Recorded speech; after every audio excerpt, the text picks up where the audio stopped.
नमस्कार मित्रमैत्रिणींनो, जर तुम्हाला आपल्या चॅनलवरच्या कथा आवडत असतील तर लाईक करत जात जा आणि चॅनलला सबस्क्राईब करून बाजूची घंटी दाबा आणि ऑलवर सेट करा.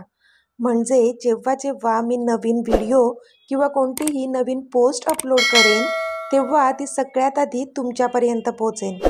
धन्यवाद. तर वळूया आपल्या कथेच्या पुढच्या भागाकडे. आई, ते मला हे लग्न नाही करायचं आहे, युविका खाली मान घालत हळू आवाजात बोलली. पण तिचे शब्द सुमनताईंच्या कानावर पडण्याच्या आधीच दरवाजातून एक आवाज आला. काय, मी येऊ का आत? सविताताईंनी आवाज दिला तशा सुमनताई समोर पाहू लागल्या. अहो या ना ताई, सुमनताई बोलल्या तशा सविता त्या आत आल्या. ह्या आत्या आता कशाला आल्या असतील?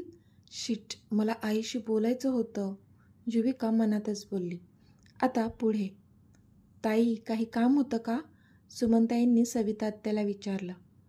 काम म्हणजे असं काही खास नाही, सहज आले तुम्हाला भेटायला, चालेल ना?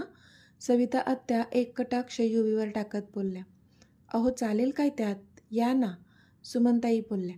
पण युवी मात्र ह्या दोघींचं कधी एकदाचं बोलून होते आणि आपण आईशी बोलतो असं झालेलं तिला. इतक्यात पुन्हा परीचा कॉल आला. तसं तिने नकारार्थी मान हलवतच कॉल रिसीव्ह केला. हॅलो परी, काही महत्त्वाचं नसेल तर नंतर बोलू आपण, बाय, युवी बोलली आणि आता फोन कट करणारच होती की परी बोलली. अगं हो, महत्त्वाचंच आहे म्हणूनच तुला कॉल केला आहे इतक्या सकाळी, परी डोळे फिरवत बोलली. बोल पटकन, युवी बोलली. असं फोनवर नाही अगं, भेट मला, आत्ता लगेच, परी बोलली. आत्ता लगेच नाही हां, युवी बोलली. का नाही? अगं जास्त वेळ नाही घेणार तुझा, खरंच, जास्तीत जास्त 15 मिनिटे बोलू आपण, मग तू जा, परी बोलली. परी, असं काय आहे जे की तू मला फोनवर नाही सांगू शकत? युवी चिडचिड करत बोलली. कारण खरं तर तिला आज आत्ता तिच्या आईशी बोलायचं होतं. आहे, खूप महत्त्वाचं, तू ये गं पटकन, परी बोलली. युविकाने एकदा सुमनताई आणि सविता आत्यांकडे पाहिलं. त्यांच्या बोलण्यावरून तरी सविता आत्या इतक्या लवकर इथून जाणार नाही ह्याची आयडिया तिला आली होती. त्यापेक्षा आपण परीला पटकन भेटून येऊ आणि मग आईशी बोलू असा विचार केला तिने. कारण सविता आत्यांचा स्वभाव तिला चांगलाच माहीत होता. त्यांना इथून जा सांगणं एवढं सोपं नव्हतं. आपल्याला समजून तर घेणार नाहीतच, पण उगाचच अर्थाचा अनर्थ करतील त्या, माहीत होतं तिला. म्हणून तिथून निघणं प्रेफर केलं तिने. आई, मी येते जरा बाहेर जाऊन, युवी बोलली आणि तिची पर्स उचलून निघून जाऊ लागली. अगं पण तू मला काहीतरी सांगणार होतीस ना, सुमनताई बोलल्या. येऊन सांगते, तोपर्यंत तू सविता आत्तेशी बोलत बस, युविका बोलली आणि पटकन निघून पण गेली. पण ती बाहेर पडतच होती की आकांक्षा आणि अक्षयमधलं बोलणं तिच्या कानांवर पडलं. अरे पण इतक्या सकाळी सकाळी कुठे जातोयस तू? लग्न घर आहे हे, कालच तुझ्या बहिणीचं लग्न झालंय आणि आत्ता तू लगेच हॉस्पिटलला चाललाय? अरे आधी पण सुट्टीवर आहे, यशराज भाऊजी आणि युविका पण उद्यापर्यंत जाणार नाही आहेत ऑफिसमध्ये, आकांक्षा बोलल्या. आई, अगं इमर्जन्सी आहे म्हणून जावं लागत आहे मला, नाहीतर का गेलो असतो ना मी तर सुट्टी टाकली आहे 3 दिवसांची. आणि बाकीच्या लोकांचं म्हणशील तर त्यांना कसली आली इमर्जन्सी, आपलीच कंपनी आहे, कधीही या आणि कधीही जा, अक्षय तोंड वाकडं करत बोलला. अक्षय, बाकीची लोकं म्हणजे घरातले आहेत ते, आणि तू डॉक्टर आहेस म्हणून तुझं काम जास्त महत्त्वाचं आणि त्यांचं कमी असं अजिबात समजू नकोस हां, आकांक्षा चिडून बोलल्या. तसा तो वरमला. आय एम सॉरी आई, पण खरंच अगं खूप महत्त्वाचं काम आहे म्हणून जावं लागतंय, मी काम झाल्याच दुपारपर्यंत परत येईल, अक्षय बोलला. बरं ठीक आहे, जा आणि लवकर यायचा प्रयत्न कर, ओके, आकांक्षा बोलल्या. थँक्यू आई, अक्षय हसून बोलला आणि तिथून निघून पण गेला. मग आकांक्षासुद्धा त्याच्या पाठी खाली गेल्या. युविका मात्र विचार करू लागली की आज नक्की त्याला इमर्जन्सी आली होती की नेहमीप्रमाणे तो त्याच्या आईला थापा मारत होता. शेवटी विचार करत करतच ती पण खाली जाऊ लागली. पण नेहमीप्रमाणे तिने एकदा आधीच्या रूमकडे पाहिलंच. रूमचं दार लावलेलं होतं. अजून झोपला असेल का हा, की मग कुठे बाहेर गेला असेल, ती मोबाईलमध्ये टाईम बघत मनातच बोलली. कारण आत्ता 9:30 वाजत आले होते. शेवटी मग तिने त्याच्या दारावरून नजर हटवली आणि ती खाली निघून गेली. तिने हॉलमध्ये पण एक नजर फिरवली, पण अजून तरी कोणी तिला दिसत नव्हतं. फक्त किचनमध्ये आकांक्षा तेवढ्या तिला दिसल्या. आत्तू, मी जरा बाहेर जाऊन येते, युवी बोलली. इतक्या सकाळी सकाळी कुठे चाललीस युवी? आकांक्षांनी विचारलं. आत्तू, ती माझी मैत्रीण परी आहे ना, तिचा कॉल आला होता. तिनेच भेटायला बोलावलंय. 1 तासाने येईल मी परत, युवी बोलली. अगं अक्षय आत्ताच गेला. थोडी आधी आली असतीस तर अक्षयसोबत गेली असतीस. असो, मी ड्रायव्हरला सांगते तुला सोडायला, आकांक्षा बोलल्या. इट्स ओके आत्तू, मी जाईन ऑटोने, जवळच जायचं आहे, युवी बोलली. बरं, पण नाश्ता तरी करून जा, आकांक्षा बोलल्या. नको आत्तू, ते बाहेरच काहीतरी खाऊ आम्ही. चल मी येते, बाय, असं म्हणून युविका तिथून निघून पण गेली. काय मुलगी आहे, पायाला नुसती भिंगरी लावलेली असते हिच्या, आकांक्षा हसून बोलल्या आणि मग त्या आपल्या कामाला लागल्या. इथे युविका जशी बाहेर आली तिच्या हाताला जोराचा हिसका बसला आणि ती मागे ओढल्या गेली. पण समोर आदीला पाहूनच तिचे डोळे मोठे झाले. आदी, ती बोलली. तसा तो स्माईल करून तिच्याकडे पाहू लागला. तो आत्ताच वर्कआउट करून आला असेल. त्याच्या चेहऱ्यावर आलेल्या घामामुळे अंदाज लावला तिने. गुड मॉर्निंग स्वीटी, तो मेंटोसवाली स्माईल देत बोलला. तशा तिच्या कपाळावर आठ्या पडल्या. आदी, वेड लागलंय का तुला? अरे लग्नाचं घर आहे आणि तू हे असं? सोड मला, ती स्वतःला त्याच्याकडून सोडवत घेत बोलली. पण त्याने तिला सोडलंच नाही, उलट मागून मिठीत घेतलं. इथे कोणीच नाही आहे स्वीटी, तो बोलला. तशी तिने नकारार्थी मान हलवली. आदी, तू जर असंच वागत राहिलास ना तर मग झालंच कल्याण. आपल्याला कोणी असं पाहिलं तर मग झालंच सगळं स्पॉईल, ती तोंड पाडत बोलली. तसं त्याने तिला सोडलं. ओके जा, तो बोलला आणि तिथून जाऊ लागला. पण तिने लगेच त्याचा हात पकडला. रागावलास का, तिने विचारलं. तिला कळलं तो नाराज झाला आहे तिच्यावर. नाही, तू जा, तो दुसरीकडे बघून बोलला. आय एम सॉरी, ती चेहरा बारीक करून बोलली. तसं त्याने तिच्याकडे पाहिलं. तुला खरंच असं वाटतंय का की मी चुकीचं वागून सगळं स्पॉईल करेल, त्याने विचारलं. आदी, मला तसं नव्हतं म्हणायचं. आय एम सॉरी, ती बोलली. युवी, मी असं काहीच वागणार नाही की ज्याचा इम्पॅक्ट आपल्या नात्यावर पडेल. ट्रस्ट मी, तो बोलला. I know Aadi, and I trust you more than myself dear, ती बोलली. तसा तो शांत झाला. बाय द वे, इतक्या सकाळी सकाळी कुठे चालली आहेस तू, त्याने विचारलं. अरे परीचा कॉल आला होता, तिने बोलावलंय. माहीत नाही का ते, ती बोलली. तसा तो गालातच हसला, कारण त्याला माहीत होतं परीने तिला का बोलावलं असेल ते. रियानशी बोलणं झालं होतं त्याचं. ओके ओके जा, तो हसून बोलला. चल मी जाऊन येते पटकन, बाय, ती बोलली आणि पळाली सुद्धा. कारण तिथून येऊन तिला तिच्या आईशी सुद्धा बोलायचं होतं. पण मुद्दाम तिने ते आधीला सांगितलं नाही. नाहीतर आईशी अजून आपल्याबद्दल बोलली नाही हे जर त्याला कळलं असतं तर मात्र तो चिडला असता आपल्यावर. माहीत होतं तिला, म्हणून सध्या शांत राहणंच प्रिफर केलं तिने. What the hell is going on Akshay, सोड मला, दिव्या जोरजोरातच ओरडत होती. सध्या तिला एका खुर्चीला बांधून ठेवलं होतं आणि ती हातपाय मारत होती. पण समोर बसलेल्या अक्षयवर त्याचा काहीच परिणाम होत नव्हता. तुम्हाला इथे का बांधून ठेवलं आहे अक्षय, तिने चिडूनच विचारलं. हे तू मलाच विचारतेस? तुला सांगितलं होतं ना, मी जोपर्यंत सांगत नाही तोपर्यंत माझ्या घरी यायचं नाही म्हणून. वेळ आल्यावर मी घरच्यांना सांगेन सगळं. मग का आली होतीस, ते पण काल अक्षूचं लग्न होतं हे माहीत असूनही? काय करणार काय होतीस तू, अक्षयने चिडून विचारलं. तशी ती अजूनच चवताळली. अक्षय, तुझी सांगतोय ना ती वेळ कधीच येणार नाही, ना काल, ना आज आणि नाही उद्या. कारण तुला माझ्याशी लग्न करायचंच नाही आहे. तुझा खरा चेहरा आला आहे माझ्यासमोर, मला सगळं कळलं आहे, ती दात ओठ खात बोलली. तसा तो बारीक डोळे करून तिच्याकडे पाहू लागला. पण तिच्या डोळ्यातली आग मात्र अजिबात कमी झाली नव्हती त्याच्या तशा बघण्याने.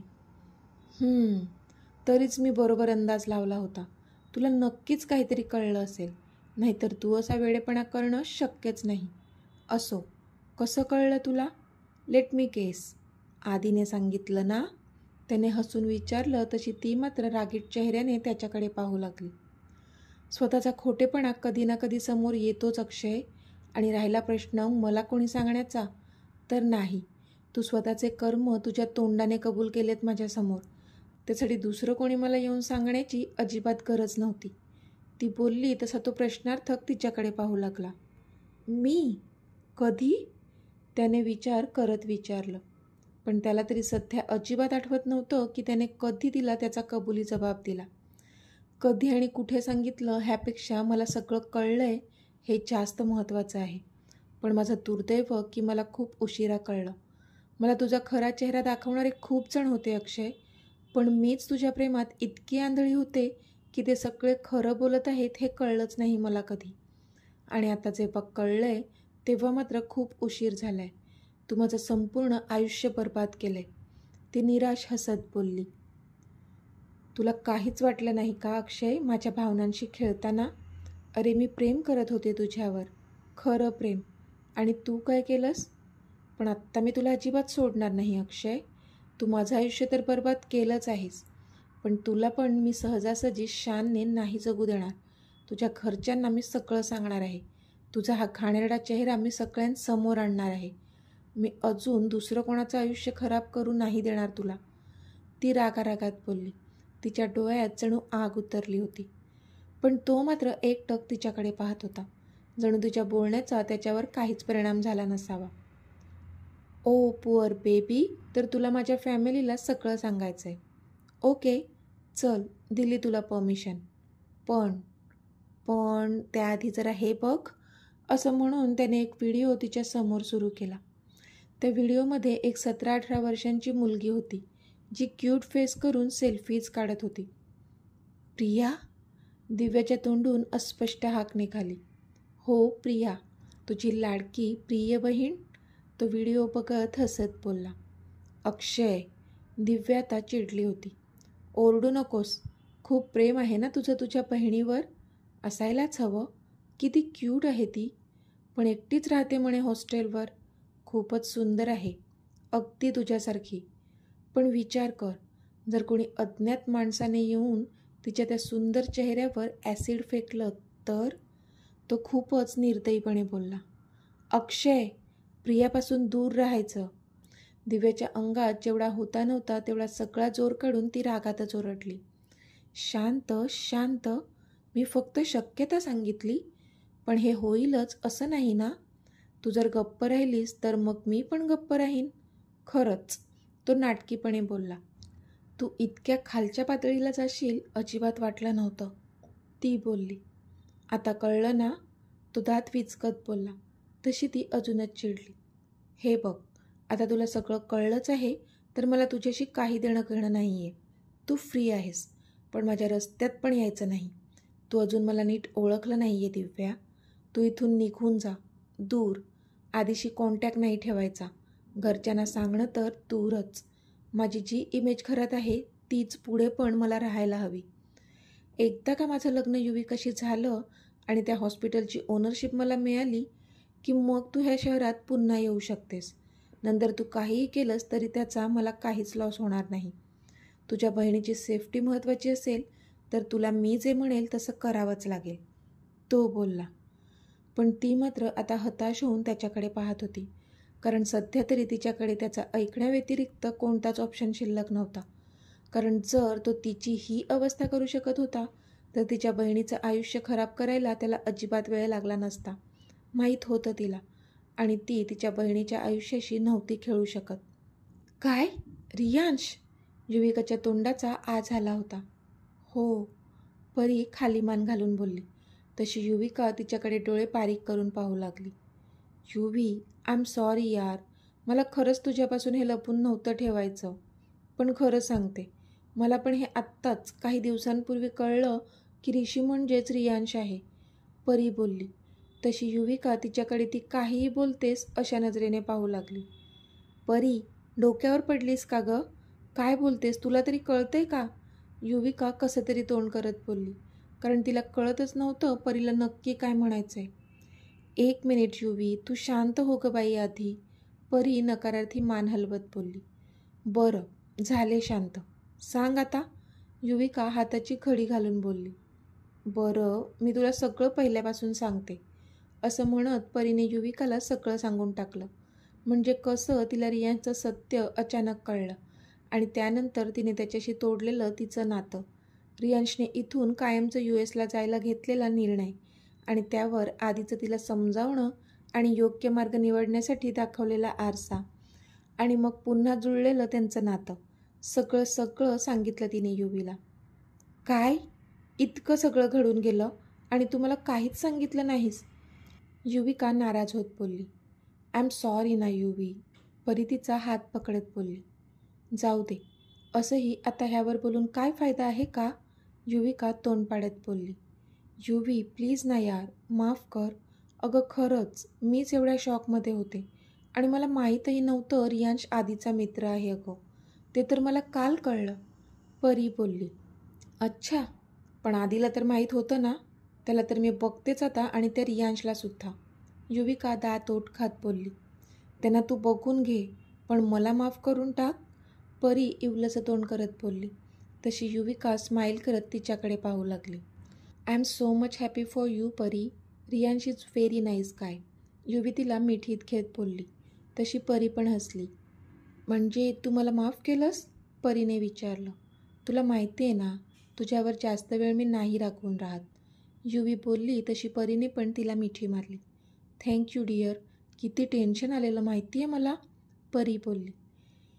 हे चल, मला जावं लागेल, मी निघते आता, युविका घाईघाईने बोलली. अगं बस ना थोडा वेळ, परी बोलली. नाही परी, आज आईला कसंही करून आमच्या नात्याबद्दल सांगायचं आहे. अगं उशीर करून नाही चालणार, आपण पुन्हा भेटू ओके, पण आत्ता चल, युविका बोलली. तशी मग परी पण ओके बोलून तिच्यासोबत निघून गेली. युविका घाईघाईतच घरी परत आली होती आणि ती आता तिच्या रूममध्ये जाणारच होती की तिला सुमनताई आणि मिहिका चिन्यावरून खाली उतरताना दिसल्या. त्यांच्या हातात बॅग्स पण होत्या. युविकाने मिहिकाकडे पाहिलं, पण तिने मला काहीच माहीत नाही ह्या आविर्भावात खांदे उडवले. हे काय आई, तुम्ही चाललात? युविकाने सुमनताईला विचारलं. तसा त्यांनी तिच्यावर एक जळजळीत कटाक्ष टाकला. युवीला मात्र काही कळलंच नाही. फक्त आम्हीच नाही तर तू सुद्धा आमच्यासोबत येत आहेस, जा पटकन आणि बॅग पॅक करून घे, सुमनताई बोलल्या. तशी ती मात्र त्यांच्याकडे पाहतच राहिली. मी? अगं आई, पण मी कशाला? युविका काही बोलणार त्याआधीच सुमनताईने तिला हाताने अडवलं. युवी, मला काही एक ऐकायचं नाही आहे आणि मला इथे कोणताच तमाशा नको आहे, म्हणून चुपचाप बॅग पॅक कर आणि सोबत चल आमच्या, सुमनताई रागातच बोलल्या. पण आई, झालंय काय? युविकाने विचारलं. युवी, जा आणि बॅग पॅक करून खाली ये, सुमनताई डोळे मोठे करून बोलल्या. तशी युविका घाबरली.